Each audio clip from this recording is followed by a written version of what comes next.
guys, this is Andrew with High Level Reviews, and today I'd like to take a look at Vagrant Story. The game was developed and published by Square for the PlayStation and released in North America in May of 2000. Most of the same team that worked on Final Fantasy Tactics also worked on Vagrant Story. Though it wasn't originally planned to be a part of the Ivalice Alliance, which includes Final Fantasy Tactics, its spin-offs, and Final Fantasy XII and its spin-offs as well, it was eventually retconned in with references to Vagrant Story and Final Fantasy XII. Yasumi Matsuno, the game's director and the creator of the Ivalice world setting, which he made in 1995 when he joined Square, claimed in 2011 that the plot elements of Final Fantasy Tactics found in Vagrant Story were meant to be intertextual references as a form of fan service. I won't debate or discuss its canonicity any further, but the thematic and stylistic similarities are immediately noticeable and it feels connected in a very real way. The game has just a little bit of everything, from Shakespearean dialogue and references, a rhythm-based combat system, French architectural influences and French graphic novel aesthetics, and an exquisitely layered political thriller with plenty of mysticism sprinkled in. In fact, it was called Medieval Gear Solid by EGM. Vagrant Story was an impressive accomplishment for a late PS1 title. It's far deeper and far darker than the bulk of Square's work and never allows the player to ease into a familiar or comfortable routine until the second or third playthrough. The game focuses on Ashley Riot, a single-minded man and a seasoned risk breaker, which are special agents of the Valindian Knights of the Peace, or VKP for short. After investigating Duke Bardorba's manor to gauge his involvement with Mullencamp, a cult led by Sydney Lost-Tarot, Ashley trails Sydney to Le Monde, a city with a 2,000-year-old history and where the bulk of the game takes place. I don't want to overwhelm anyone or spoil any of the many twists and turns the game has to offer, but I must comment on how wonderfully crafted this tale is. Matsuno and his team truly created a world, and I can't emphasize that enough. Despite his claims of over half the story and many of the planned features being cut due to time limitations, he managed to give Le Monde a complicated and tragic history that eventually becomes as important to the plot as any of the primary characters. The more the player learns about Le Monde's collapse, the more heart-wrenching it becomes. Ashley struggles with his past and the writer's use of his history to explore the very nature of memory and the manipulation of it as a way to control an individual is equally as impressive. But Ashley isn't the only character. There are a surplus of well-written and superbly animated central figures. From the obvious Shakespearean allusions of Guildenstern and Rosencrantz to the charismatic and enigmatic Sydney Lost-Tarot,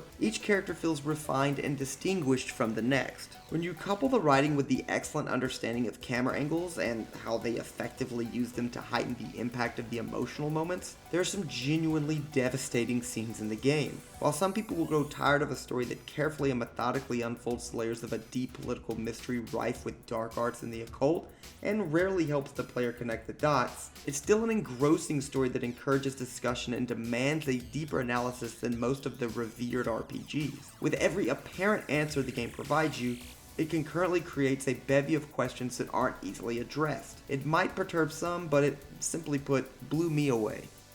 Vagrant Story is a solo action role-playing game in which you control Ashley Riot from the third-person perspective, though a first-person view is available and used primarily to survey your surroundings. It plays very similarly to a dungeon crawl in that the vast majority of the game takes place traversing Le Monde and its catacombs, and you do not speak to an NPC or visit a shop at all during the game. There are box puzzles that you must solve to progress, and the occasional brief platforming part, but these are very minor aspects of the game. From the start, Matsuno's aim was to create gameplay that pleased hardcore gamers, and most of the systems cater to those that are willing to invest in complicated mechanics that are rarely transparent. He and his team were also quite clear about their desires to keep Vagrant Story outside of the traditional genre-defining elements. It produced a unique and challenging combat experience.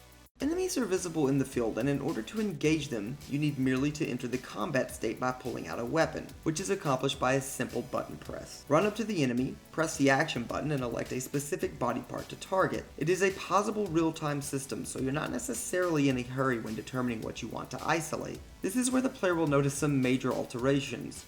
Each body part is accompanied by a percentage that shows your likelihood of landing a blow and the estimated amount of that potential hit. Furthermore, enemies are weak to different types of weapons.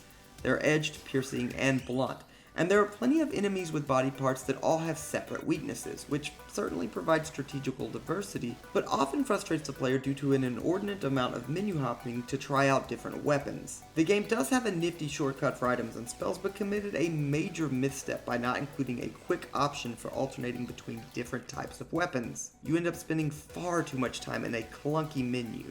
How much you hit for is also determined by your equipment's affinity with an enemy's class, be it human, dragon, undead, etc., and its affinity with specific elements that oppose each other. For instance, fire and water are opposing elements.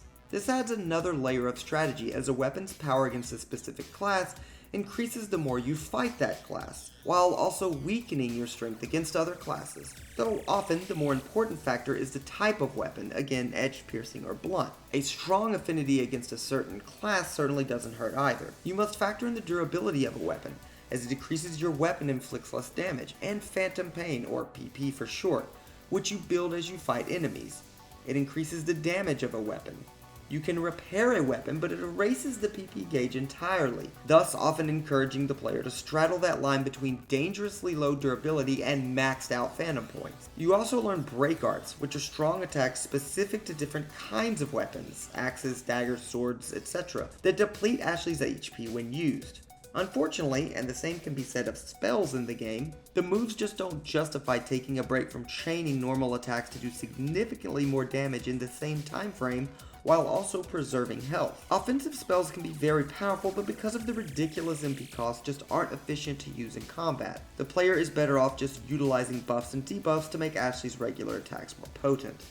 Probably the most defining aspect of Vagrant Story's combat is the ability to chain attacks. Right as an attack is about to land, an exclamation mark appears and the player can perform a carefully timed button press to initiate another attack, and many more, so long as the player is able to continuously time his attacks. It feels very much like a rhythm game and requires memorization of different animations because there are various chaining abilities. Some that grant Ashley health, some that inflict silence, some that deal a percentage of Ashley's missing health.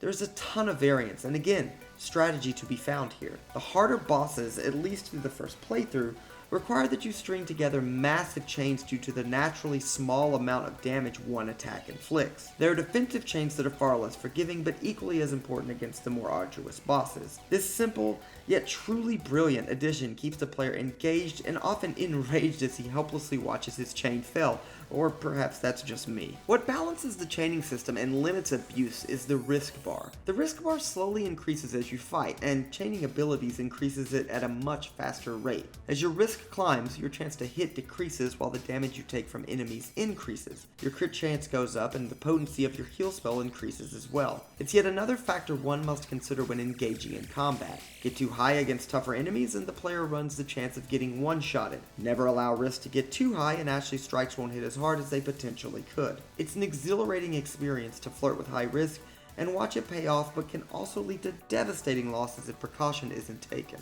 Another engaging part of Vagrant Story is crafting different weapons and armors. While I wish this had been more thoroughly explained in-game, as I ended up wasting supplies tinkering around with different weapons and hours researching potential combination options, it's nevertheless an intriguing part of the game. It encourages experimentation and there are often save points in close proximity.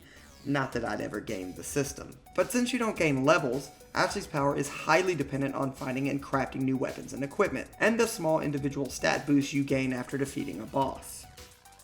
One of the more often criticized practices in the game is its penchant for placing powerful bosses in spots far away from save points and sometimes tossing several bosses at you one after the next. If Vagrant Story is anything, it's that it is punishing. And this theme, and Matsuno's stated goal of fashioning this game in a way that dissuades less dedicated players, is maintained throughout. It is structured so that you must experiment and explore and die and do it all over again. Multiple playthroughs are encouraged, and this suggests to me that it is not a game you're supposed to conquer in one sitting. While it might sound pretentious, and that isn't my intention, it just isn't a game that you turn on, zone out, and breeze through. You will struggle, learn mechanics, learn how to address specific encounters, and learn to love the poorly designed menu system.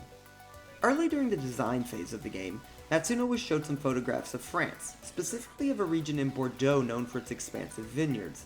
He fell in love with the town's architecture and ended up forming a small team to visit the town to take notes and adopt the style into the game. That influence is clearly seen throughout the game. The characters are all wonderfully crafted, and the sketch-like features, along with the comic book style dialogue boxes, make this feel like a 3D graphic novel. Couple that with excellent lighting and carefully detailed hulking bosses, and you've got yourself one of the best looking games the PS1 has to offer. The music was composed, arranged, and produced by Hitoshi Sakimoto, who also worked on Final Fantasy Tactics. While the music does feel similar in some ways, Matsuno stressed to Sakimoto that he wanted a far darker and more menacing tone to the game. He suggested listening to music from X-Files for inspiration on ambient scores. Sakimoto created themes for most characters and enemies, and for the most part, managed to really enhance scenes and encounters. The only thing I might pinpoint as noticeably missing was voice acting. To be fair, it does stand strong without it, but done right, it would have only strengthened the audiovisual experience. It's also worth noting that Vagrant Story has one of the best and most celebrated translations of all of Square's localization efforts. Though the numerous and complicated working parts of the game can befuddle and frustrate, once the player understands how these systems all function and work together to create a deep and nuanced experience, it's an addictive and involved game rich with poignant moments and rewarding battles. It might seem that the various parts are incongruous, but they come together nicely. It can be endlessly frustrating for those not particularly fond of ambiguous interactions or a game that doesn't expose its systems as thoroughly as most RPGs. But for those looking for a challenging game with a story that blends and distorts the ideas of good and evil, Vagrant Story will not let you down. If you enjoyed the review, don't forget to subscribe, like, and comment.